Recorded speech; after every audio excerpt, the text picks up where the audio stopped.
I am very pleased to talk to you today. When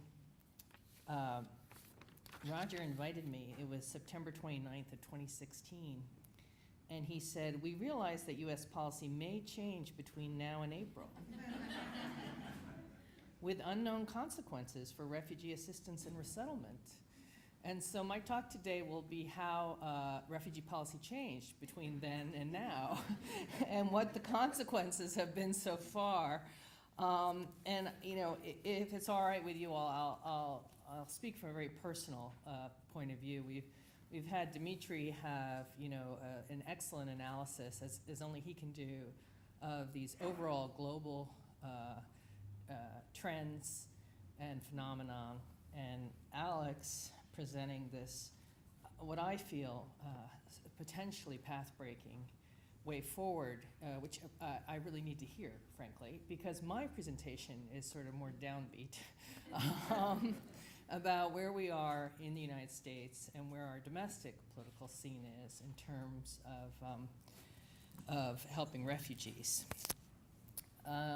In the spring of 2015, I was coming up on 3 years as President Obama's second Assistant Secretary for Population, Refugees, and Migration.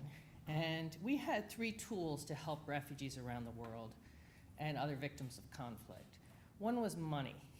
And unlike a lot of budget accounts of the State Department and USAID, we had a lot of money. By the time I left office, we had $3.4 billion provided to us by Congress to provide assistance to refugees and other displaced people. And this was half of the US government's humanitarian budget. The US Agency for International Development also had about $3.5 billion. So together, the amount of money the US was spending to contribute to the top international organizations and international non-governmental organizations that respond to emergencies around the world was $7 billion. And the funding went to some very recognizable organizations like the UN Refugee Agency, UNHCR, that Alex used to be the #2 running, and also the World Food Program, UNICEF, and UN Fund for UN Population Fund, UN Relief Works Agency that helps Palestinians in the Middle East. So the list went on from there, the International Committee of the Red Cross, headquartered in Geneva, and the International Organization for Migration, which has subsequently become a UN agency just in the last year. So money was part of it, resettlement was part of it. Under my tenure, we had brought 70,000 refugees to the US for several years, and we decided it was time to bring more. So I'll talk about that a little bit. We ended up bringing almost 85,000 in the fiscal year that ended in September 30th, 2016. And then the Obama administration wanted to bring even more. It really proposed to bring 110,000 in the year that we're in right now. And also diplomacy. A lot of senior people at the White House, the State Department, the National Security Council, Samantha Power at the United Nations, we're speaking up around the world to do more to help people in peril. And so in the spring of 2015, I was thinking that there was a lot going on and that the public really, though, hadn't focused on these movements of people. And I thought, well, I should give a series of speeches and bring more attention to this. And that all became unnecessary after, on September 3rd, that photo of Alan Kurdi's body washed up on the shore of Turkey went viral around the world. This little child, this little toddler, this photo, the way he looked on the shore, on the beach, as if he were sleeping, was so affecting to people, myself included, that in the following days and weeks, there was a tremendous amount of public sentiment expressed about refugees. But in the Obama administration, we heard 2 very different messages. One was from a lot of people who felt we should do much, much more to help refugees. There was a focus on how few Syrians had been taken into the US, And couldn't we do more? And then on the other side of the aisle, though, there was this sentiment that we should be very careful about who we were bringing to the United States, and we should bring no one dangerous to the United States. And this was different than the reactions that I was used to working on refugee issues in Washington. I was used to having bipartisan support. It was one of the reasons I like to work on refugees, because Republicans' spokespeople would be human rights champions. And it was coming out of a school of being fierce anti-communists. And Democrats were progressives and wanted to get more aid out and help people more. And so when you had both sides agreeing that more had to be done, you ended up with the kind of big budgets that we enjoyed in our bureau, the Bureau of Population, Refugees, and Migration. And so suddenly to have the US divided like that, and everyone unhappy with an administration that prided itself on being a bunch of do-gooders, was really perplexing for us. We went up and had annual consultations with Congress, and for the first time, this was an annual sort of dance we do to go up to talk to the judiciary committees. Normally the Secretary of State goes and talks to the appropriators of foreign aid, or he goes and talks to the Senate Foreign Relations Committee. Secretary Kerry had been the chairman of the Senate Foreign Relations Committee. This one time a year, you go check in with the judiciary committees about issues related to the US borders, US immigration. And that, since this had to do with the Immigration and Nationality Act, we had to go check in with the judiciary committees. And for the first time, that consultation, which repeated secretaries of state couldn't believe they actually had to do, because it was not on their to-do list when they were trying to bring peace around the world and travel and brief presidents. For the first time, that was sort of televised, walking down the hallway, going into this room because of the toddler's body washing up on the shore in Turkey. So that was the consultation where we told the senators that we wanted to increase the number of refugees coming to the US. They did not agree wholeheartedly. Some did, some didn't. The two polls were sort of represented by a Californian from the House, Zoe Lofgren, who told a story about the success of the Vietnamese coming. And the other poll, I would say, was Judiciary Subcommittee Chairman Jeff Sessions, who was concerned about these folks and whether they would end up on needing benefits and being a burden on US society in addition to a threat. And so this was sort of the standoff that we were moving ahead in. Oh, and because this was just a consultation, the Judiciary Committee didn't get to say. If they had really strong feelings, they could introduce a bill. But without legislation, the president could go ahead and raise the number of refugees coming to the US. So then what happened? So on Friday evening, November 13th, in Paris, a series of attacks were carried out, mostly, as we know now, by European-born terrorists who had been radicalized and were supporters of ISIS, and they killed a lot of people in terrible attacks. And over the weekend, Congress got a lot of contact with their constituents, and by Monday morning, I was invited to come up to the Hill in what proved to be about 6 appearances before various committees in a week.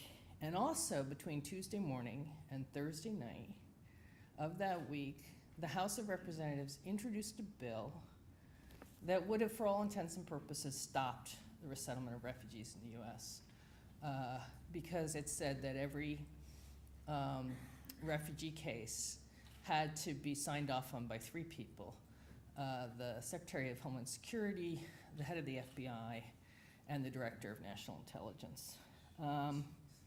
So I think it was like Tuesday or Wednesday, I found myself up on a stage with the Secretary of Homeland Security and the head of the FBI talking to all the members of Congress in the House. I didn't know they ever met as a group, you know, and I've been in Washington a long time. And it was, you know, fascinating because they were in the House, they were very split.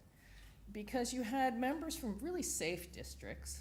I'm talking about New Yorkers and Californians, okay, who were speaking up on behalf of the American tradition of bringing refugees and immigrants coming to the US. And then you had members of Congress saying, no, we can't bring these people.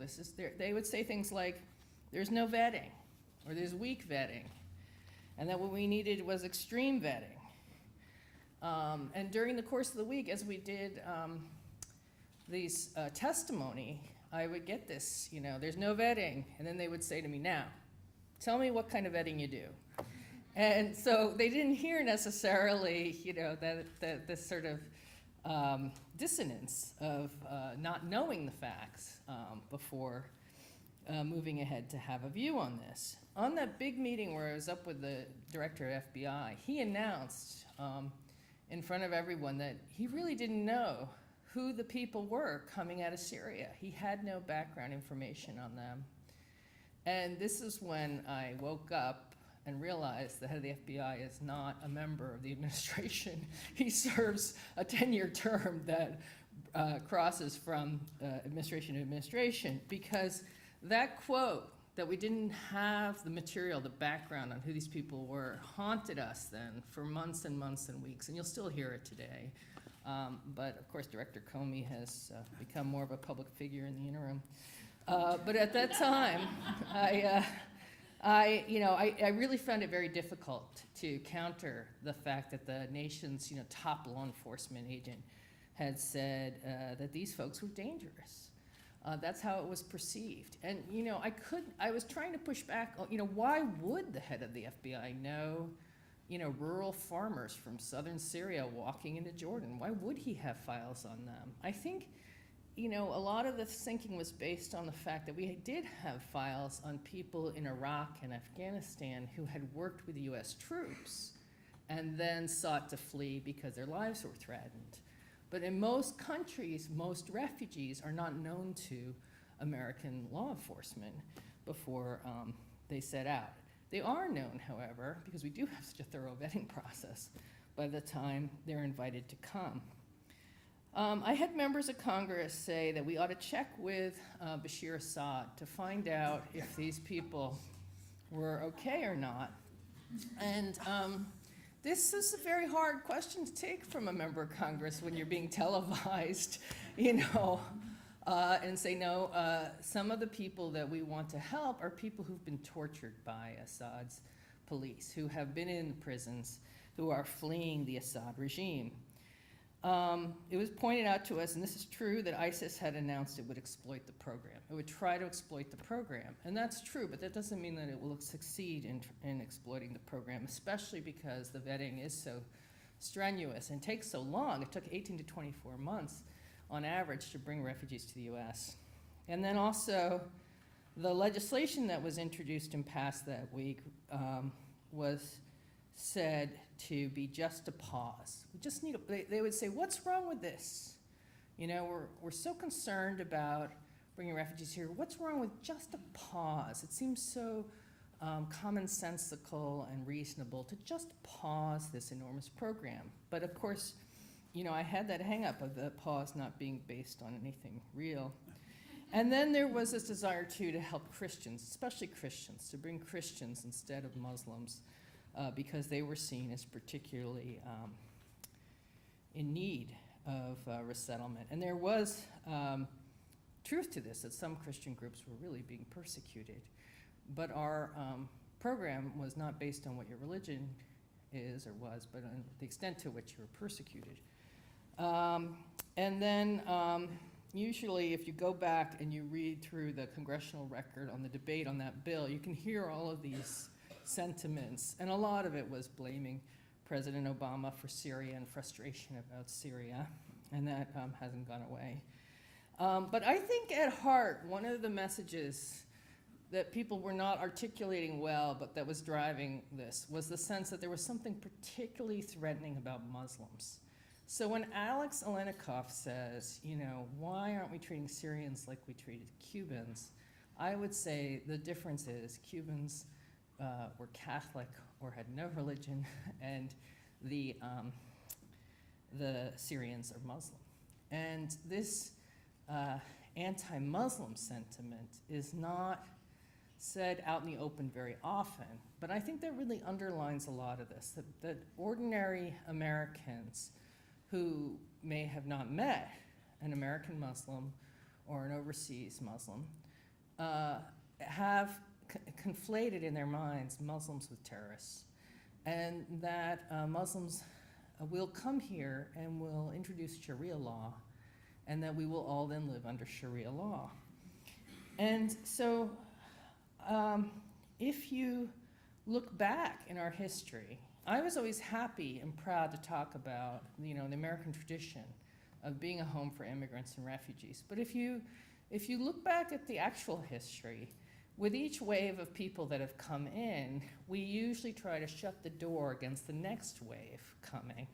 And so you see that even during the Cold War, it goes earlier, it goes much earlier, of course, because my Irish ancestors were completely undependable people who would be drunkards and, ignorant. And each wave had a similar,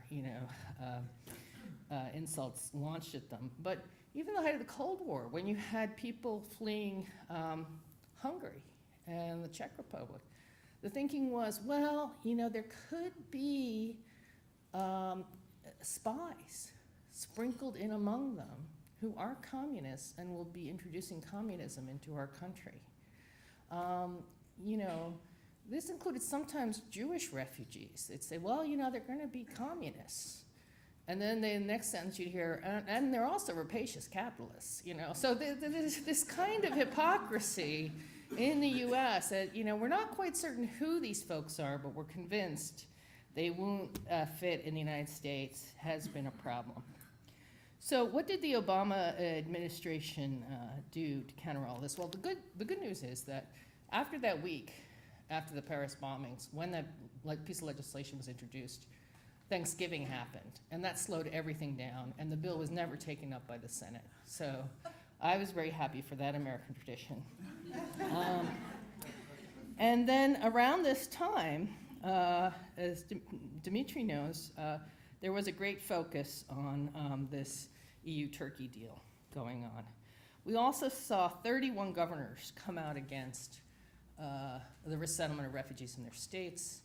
They don't get a say in whether refugees are brought into their states, but that was a very potent political message, I thought. And, as was just mentioned by Alex, a lot of mayors came out in support of refugees. The mayor of Detroit said, we'll take all the Syrians. I went and was with the mayor of Baltimore, who knew refugees revitalize parts of cities. They pay taxes, they start businesses, they work hard, they fix up houses. So that was, this dynamic was playing out in states and cities across the US.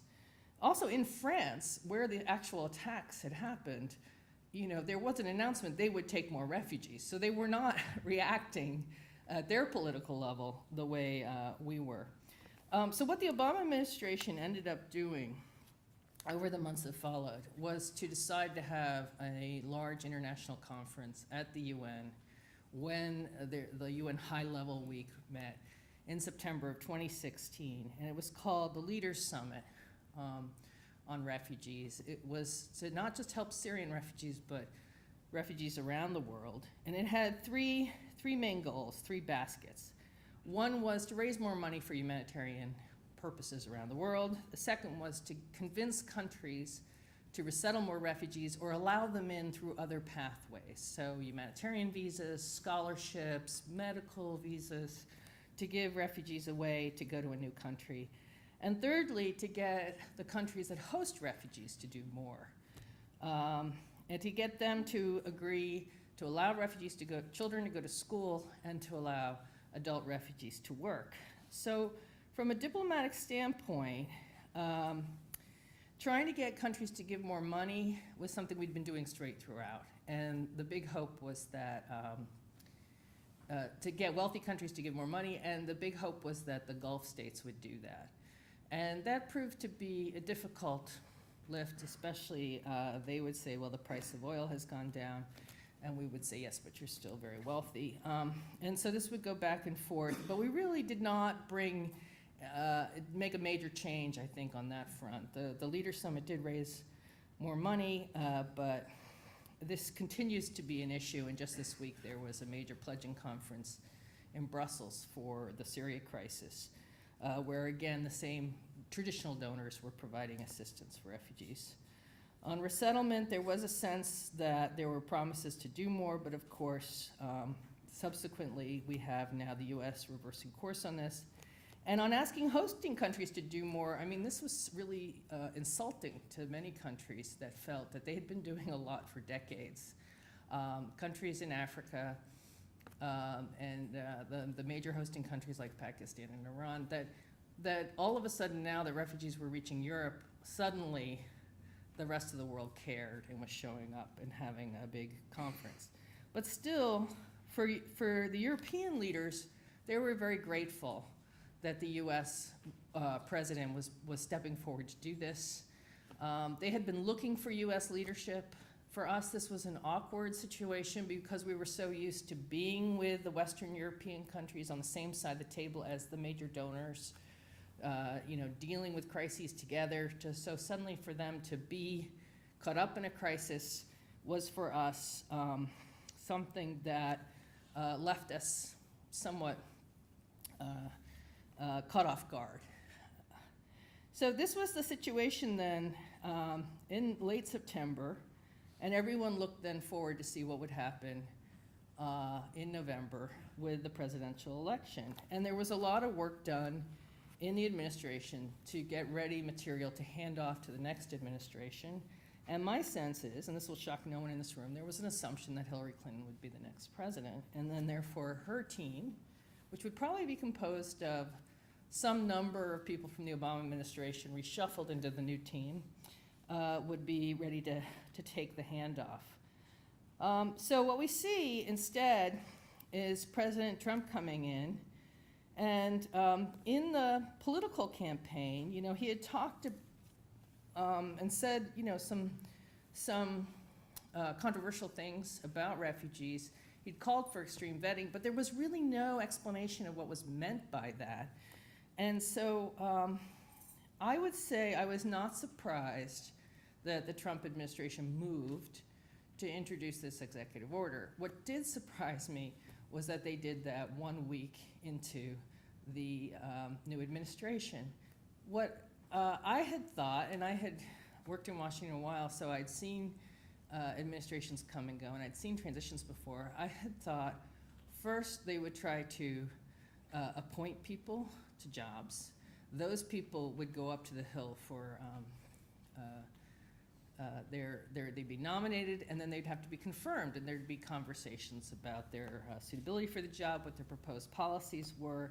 The groups would come in, the new staff would come in, there would be meetings, there would be interagency meetings, there would be discussions, there would be draft papers, the draft papers might be leaked. There would be time to have a conversation about what to do. And instead, something was drafted and dropped, and you all know what happened then is that the courts have stepped forward to stop the travel ban from what were 7 and are now 6 countries, and to allow the continuation of refugees coming to the US for the time being. And what peace I think will prevail is that the Trump administration wants to bring 50,000 refugees this year instead of the 110,000 that the Obama administration had proposed. So there's really 3 things the Trump administration is doing. One is these executive orders, very early out of the gate, very much predicated on this fear of Muslims coming to the US as refugees. But not all Muslims, but certain Muslims. And then another thing they've done, though, is they've introduced what's called the skinny budget, so a budget blueprint, a top-down budget, not developed from ground up, that would slash the budgets of the State Department and USAID by 20 to 30%, including then cutting aid that is delivered through United Nations agencies. The idea is that through efficiencies and improved effectiveness, there will continue to be humanitarian response. So that the US would be cutting back at a time of such great need around the world is another sort of sign that the Trump administration is going in the opposite direction from the Obama administration. And then finally, in addition to the executive order, the budget, there's no one home at the State Department. There is no one in my old job. No one's been named to that job, but there's nobody else home at that level. There are no assistant secretaries. There are no undersecretaries. There's normally 2 deputy secretaries the last few years. There is 0. So there's just Rex Tillerson as the secretary, and then there's a very talented Foreign Service officer who's acting. He was my deputy. He's acting as the assistant secretary. Breitbart named 10 career federal government employees as people who should be fired or removed from office. 3 were in my old office. 2 were at the Office of Refugee Resettlement at the Department of Health and Human Services. Once upon a time, I would have told my former colleagues, don't worry, Breitbart is a fringe media outlet. But now, of course, it's sort of an official media outlet of the Trump White House. So the career staff are experiencing whiplash. They went, they were really being driven by the Obama administration to bring more refugees faster. And I know there's a couple people here today who work on helping refugees get resettled in California. Those folks were being driven to really bring in a lot more people in a short period of time. And now, of course, there's a completely different signal, and those organizations are letting people go. I would say that the silver lining to all of this are a couple things. One is the massive marches on behalf of refugees and immigrants, and what I really loved was all the people running to the airports, the international airports, to help offer help and comfort to people pulled off of the visa lines, the plane lines, as coming in into our U.S. airports. I never thought I'd see the day where platoons of lawyers were speeding to the rescue, and I thought that was just marvelous. The fact that it was so spontaneous and not organized by anybody, but just worked out really, really well. Secondly, the private sector, particularly Silicon Valley leaders who said, wait a minute, we hire some of the smartest people around the world and bring them here as immigrants. And whether it's, you're talking about Andy Grove, who's deceased, who helped create Intel, he came as a Hungarian refugee, or the Zuckerberg family and their, Mark and his wife, Priscilla, how they are descended from people who came to the U.S. as immigrants. I think that is a potentially powerful voice, that this new technology, the high-tech industry, will speak up together to defend refugees and immigrants is great. And finally, universities. That university presidents came out so quickly to say, wait a minute, we really value and depend on international students coming to the United States, and that this is something that benefits them, benefits us, and helps knit the world together. I think that also was a very, very positive response. So that's kind of the story I wanted to tell this morning. I'm happy to be part of that Q&A. Thank you.